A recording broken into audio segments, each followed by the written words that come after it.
Olá pessoal, tudo bem com vocês? Meu nome é Renan Torres, tá?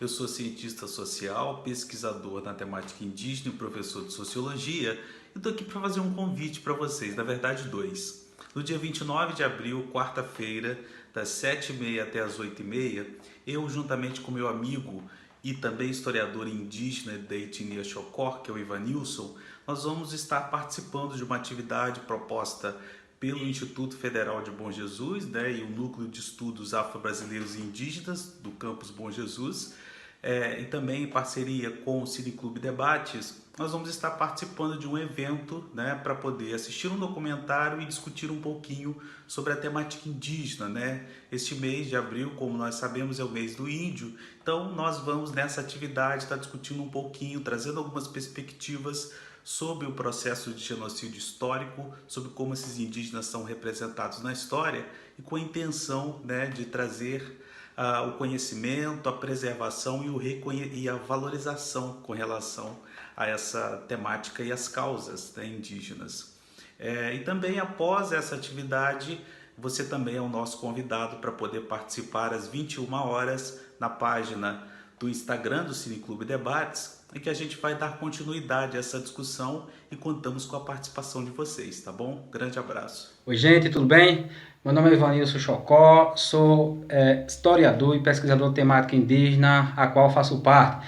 Gente, a comunidade Xocó fica aqui no estado de Sergipe, no município de Porto da Folha, no Alto Sertão Sergipano, às margens do Rio São Francisco. Olha só que beleza, que lindeza. Espero que alguém de vocês já tenha ouvido falar ou então já tenham pesquisado sobre o Xocó.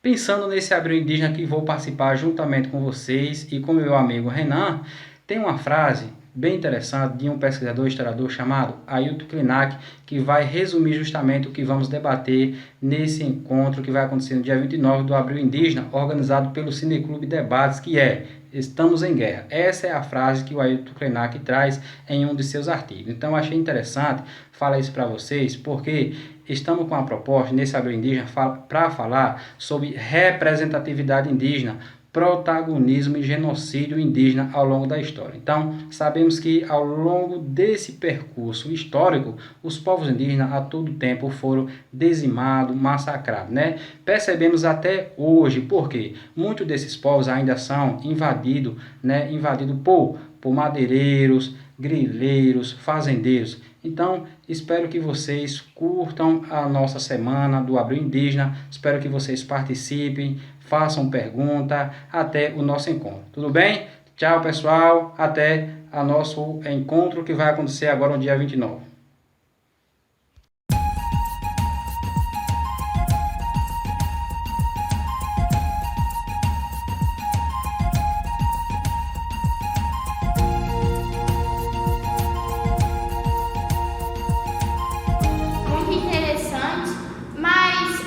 Fica o genocídio indígena, porque agora há pouco tempo a gente está estudando muito o olhar do índio com a Tatiana, né, com a professora Tatiana, e a gente está vendo o olhar do índio na colonização. E aonde fica o genocídio indígena? Onde está a nossa história? Porque isso às vezes é muito excluído, porque dá atenção para as outras coisas. Giovana, eu achei muito interessante a sua fala. Eu acho até que eu e os meninos aqui que estão me acompanhando, que produzimos o documentário, a gente faz uma minha culpa, porque você tem a mais completa razão. Por que a gente então se coloca um desafio? Vamos tentar fazer um documentário com a mesma estratégia, né, a mesma dinâmica sobre o genocídio indígena. Será que isso é possível?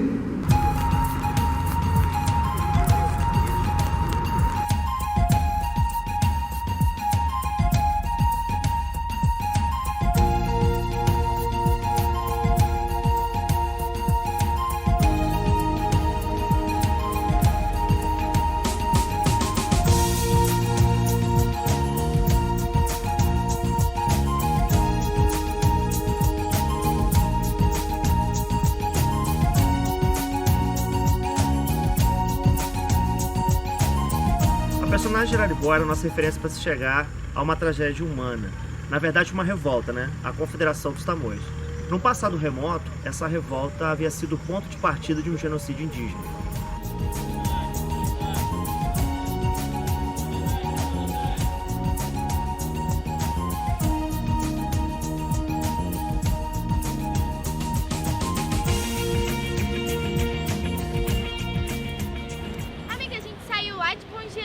Fez esse trajeto, chegamos aqui, estamos aqui na frente da estátua do Araribóia. O que você sabe dele? Bem, a gente sabe que os portugueses buscaram ele lá perto da gente, que Bom Jesus de Sabapuana faz meio que fronteira com o Espírito Santo. Eles buscaram a tribo dele lá, né, para poder ajudar os portugueses. Eles se aliaram, na verdade, para poder eliminar os franceses que estavam tentando, como eu posso falar, tentando conquistar o território brasileiro. Mas o que você acha dessa posição? Eu acho que ele tá de costa ou ele tá de frente vigiando. O que você acha? Tem duas hipóteses, né? Tem a hipótese que ele tá de costas para Niterói como um ato de desprezo, e tem também a hipótese de que ele tá defendendo a Baía de Guanabara, né? E por isso que a posição dele tá assim, como se ele fosse valente, né? Ah, não, mas eu acho que ele foi cúmplice. Ele era cúmplice dos portugueses. Por isso que ele tá de costas. E continua tendo duas histórias. Tem a história de que ele foi cúmplice dos portugueses, e pode também ter a história de que ele tava querendo se aliar para não morrer, para não sofrer o genocídio que aconteceu, né, com os índios. Então ele foi vítima? Ele pode ter sido vítima ou cúmplice, ex-adulto. Entendi. E por que você acha que a gente não sabe disso? Né, infelizmente no Brasil, nós estudantes não sabemos realmente a história do nosso povo, né? Os índios são totalmente desvalorizados e quem ganha a fama mesmo são os europeus. Eu percebi que a senhora estava observando a estátua da Araribóia. O que ela representa para você? Bom, eu acho que sempre quando eu venho até aqui, eu preciso olhar para ele, que é aonde eu me sinto totalmente, Niterói, estou aqui. Ele para mim é um mito aqui no Niterói, é uma das coisas mais importantes. O Araribóia, cujo nome é algo como cobra feroz, quer dizer, uma figura ímpar, primeiro porque ele vai encarnar o proto-brasileiro, quer dizer, na verdade, antes dos portugueses, ele encarna, portanto, uma figura ligada à natureza, uma figura sem corrupção, uma figura que não cedeu às ninharias do mundo burguês. Há nele uma grandeza profunda. Então, Araribóia, para nós, tem uma simbologia crucial, porque ele significa, portanto, um projeto humano que no Brasil não foi consumado. O Brasil que é subordinado aos Estados Unidos, aos McDonald's, às coisas fúteis, Araribóia tem uma visão, os índios todos têm, ecológica. Então, o brasileiro que não tiver um sentimento indianizante é um pobre diabo intelectualmente, é um infeliz, é um morto-vivo. De maneira que olhar para ele, cultuá-lo, não só ele, como todo o universo indígena brasileiro, é uma obrigação moral e que tem um mínimo de entendimento, tá bom? Você falou para mim que tinha muitas brigas políticas dessa estátua aqui na cidade. O que ela representa para vocês e por que você acha que tem essa querela e essa disputa aí pela posição dele? O que acontece? Como o Araribóia participou de uma conquista, né, dos portugueses contra estrangeiros, as pessoas ficaram no embate se o Araribóia devia ficar para a Bahia para proteger dos estrangeiros ou se devia ficar para a cidade para poder proteger a cidade, olhar para a cidade num quesito de proteção mesmo. E ela já foi virada de lado várias vezes, já botaram para a cidade, botaram para a Bahia, botaram para a cidade de novo. Teve uma época que ela ficou de um lado pro outro, tadinha. E pra você, o que o Araribóia representa, assim? Sinceramente, a gente não aprende muito sobre ele na escola. Eu sei, né, assim, a história geral, mas a gente aprende muito mais sobre o português do que sobre o índio. Então, apesar da gente saber que ele ajudou, a gente não sabe certinho o papel que ele teve. Entendeu? Eles não ensinam isso.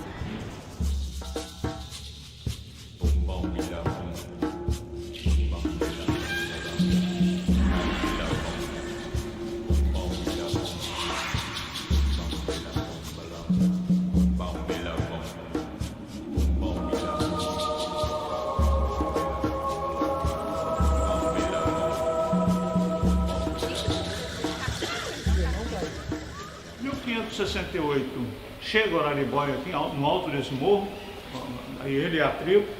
1570 é a primeira igreja neste local aqui, uma igreja ainda de pau a pique, de taipa. 1586 é a ampliação dessa igreja e acontece uma coisa interessante, no dia 10 de agosto de 1586, que é dia de São Lourenço, é encenado aqui o Alto de São Lourenço, uma peça escrita pelo padre Anchieta, tá? O que possivelmente é a primeira manifestação de teatro em toda a América. Essa peça acontece aqui em cima no dia 10 de agosto de 1586. Se não fosse esse recurso pedagógico, porque a comunicação era muito difícil. O português não falava o mesmo idioma desse indígena, né? Então, a metodologia do teatro é uma das armas mais usadas pelos jesuítas na conversão e na catequização do Jesus. E entra a importância do Anchieta nesse sentido, né? Ele que cria o alfabeto tupi. Ele é o primeiro a traduzir uma gramática tupi. 1627 já é a construção da parte dessa igreja aqui em pedra e cal, da nave, do altar e parte da sacristia.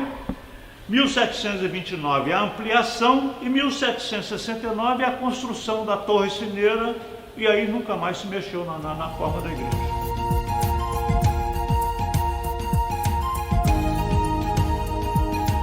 E qual a importância do Araribóia para a cidade de Niterói?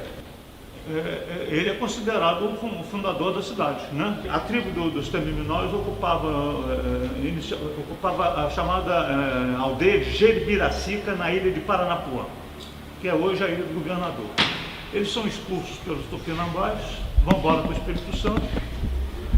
Quando os portugueses resolvem expulsar os franceses, que estavam criando a França Antártica aqui no Rio de Janeiro, os portugueses vão ao Espírito Santo e traz os guerreiros dos Temiminóis para ajudá-los na luta contra franceses e tupinambás, né? Expulsos os franceses, o Araribóia tenta voltar para a ilha de Paranapuã. A ilha já era do governador, então já estava ocupada. Ele ocupa aquela região ali de São Cristóvão, inicialmente, e depois ele vai e ele solicita uma sesmaria nas chamadas bandas do lado de cá. Em 1568 ele ganha essa sesmaria, por isso que ele ocupa esse alto desse morro. A nossa historiografia fala muito pouco de como que foi esse processo de ocupação e de efetivação da colonização aqui portuguesa no nosso território. Porque a gente esquece um pouco de falar dessas alianças, dessas disputas, se fala muito pouco dessa memória desse indígena, né, que aparece como o principal elemento para se fundar um território colonizador. Se não fossem essas alianças entre esse indígena e esse colonizador que está chegando aqui, esse território não teria sido adentrado, não teria sido ocupado. Esse indígena que conhece o território, ele que domesticou essas plantas, ele é que sobrevive aqui nessa terra. Sem ele, o processo colonizador também não teria se efetivado, nem o genocídio.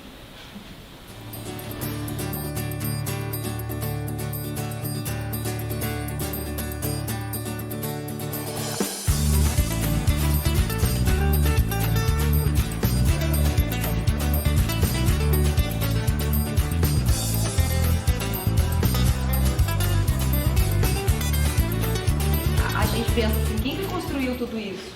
Qual foi a mão de obra utilizada? A gente está falando de 1670, 1675. A mão de obra que construiu tudo isso aqui foi mão de obra indígena. Escravidão indígena, isso nem é para esquecer, né? Ele só recebeu a sesmaria, né, depois que ele foi batizado. Sim. A religião dele, né, foi totalmente ignorada, né, e batizaram ele.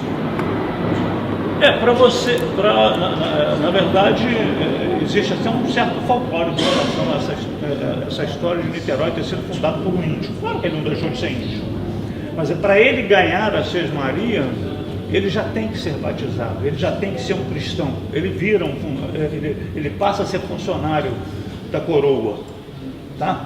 Ele já é um capitão-mor. A partir daí é que ele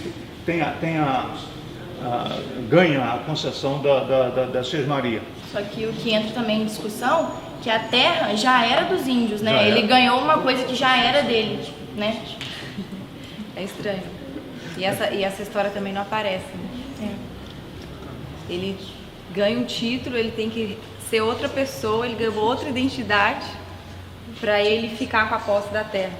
E a partir disso, é o que a gente estava discutindo, né? Até que ponto que isso é um processo para ajudar na colonização ou é para resistir a esse processo ao mesmo tempo?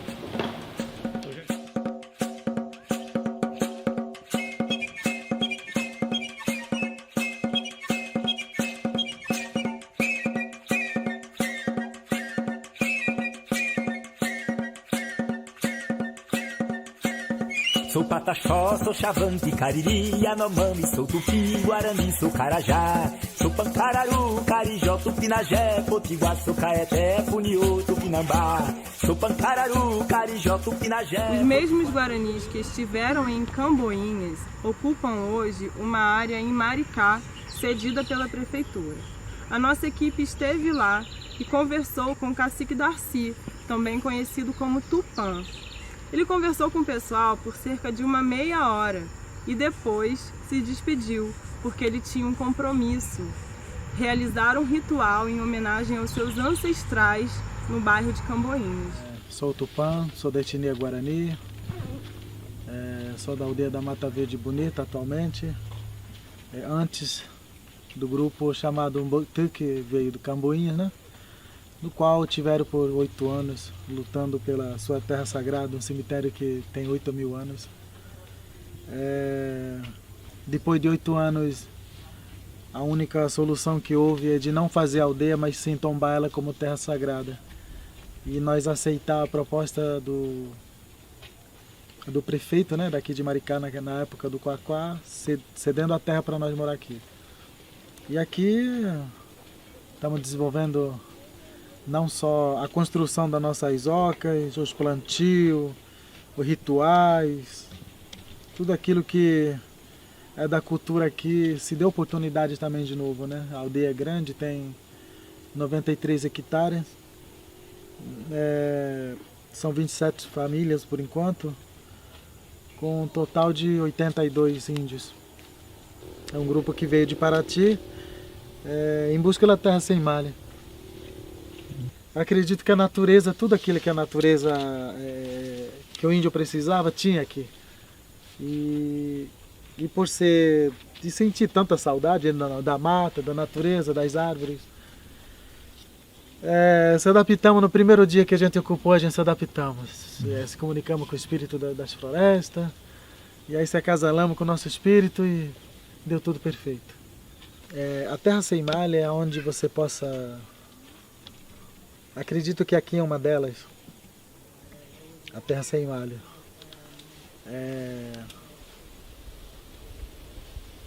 Aqui nós temos água da terra. Aqui nós fazemos a nossa oca, as nossas palhas são tudo daqui da terra. Os pajés aqui são presentes. Temos a nossa oca de ritual. Temos um pajé aqui de 100 anos. No lugar onde as pessoas possam durar tanto, a terra sem malha é aquela terra que você possa ser aceito espiritualmente, ser acasalado perfeitamente, igual aqui. Onde não tem morte, não tem luta de energia negativa.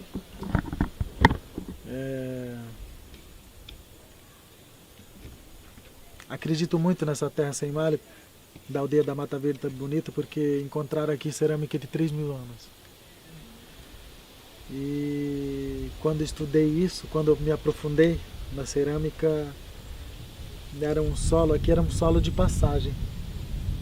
Eles vinham lá do campo dos Goitacazes, caminhando, passava por aqui. Aqui era um lugar de esconderijo deles, de refúgio deles, onde eles se cuidavam, onde os guerreiros eram cuidados, para eles voltar para a guerra.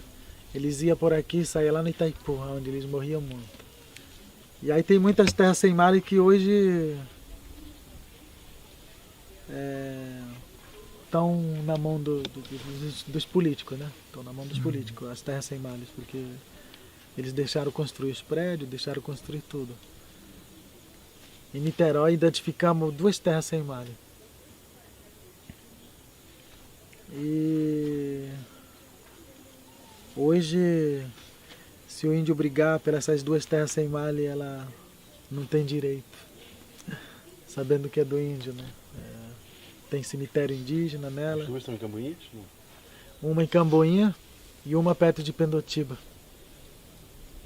Pendotiba em Guarani significa Pindotê, lugar de palmeiras.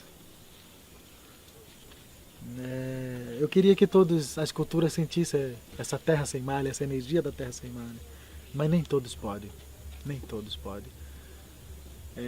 Tem lugares que a gente não tem oportunidade para nós falar na nossa língua, Oremorogara, Icoporá, Apama, Orenenchay, Orocaruponawaipá, Orewipembabendotawaipai. Nem isso a gente tem oportunidade de fazer, porque você tem que guerrear, você não sabe se seus filhos vão viver, você não sabe se sua esposa vai ser atingida por fazendeiro, tudo isso. Então você não tem oportunidade de vivenciar a sua língua mesmo. Então nem todo mundo tem esse direito e tem essa paz de ter essa graça de ter uma terra sem malha. Mas nós temos, e nós queremos também compartilhar isso com os parentes, né? Se os parentes estiverem precisando, são 93 hectares de chão. Estamos aqui forte, firme, e bem-vindo, né, a todos que acreditam, né, nessa caminhada próspero. Mais uma vez sou o Tupã. Tupã significa Deus Trovão, né? E estou muito feliz, estou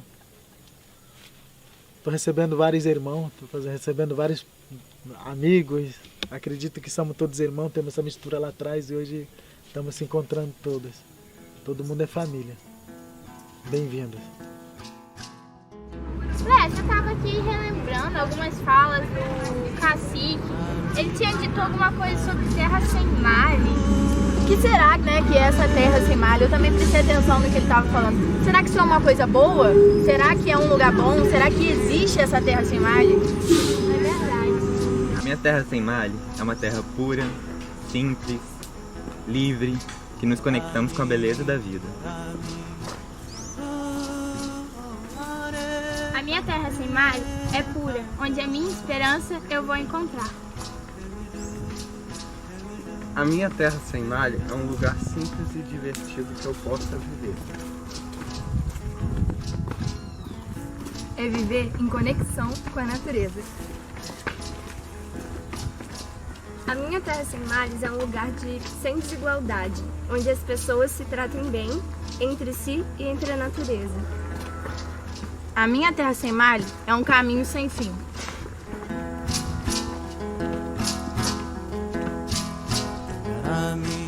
Dizem que uma simples viagem é capaz de mudar a maneira da gente ver o mundo, da gente ver a vida. Dizem que isso acontece quando a gente está disposto a sair da nossa zona de conforto. Eu sei que isso é difícil, mas vale a pena, pelo menos, tentar. Aimoré. Extinto! Mondé. Exterminado! Carijó. Acabado! Goitacazes. Dizimado! Icó. Ausente! Cariri. Extinto! Botocudo. Exterminado! Coroado. Dizimado! Potiguar. Resistente! Tamoio. Dizimado! Pacaju. Exterminado! Carijó. Ausente! Guaicurus. Dizimado! Caeté. Extinto! Canindé. Dizimado! Pengarami, pengarami,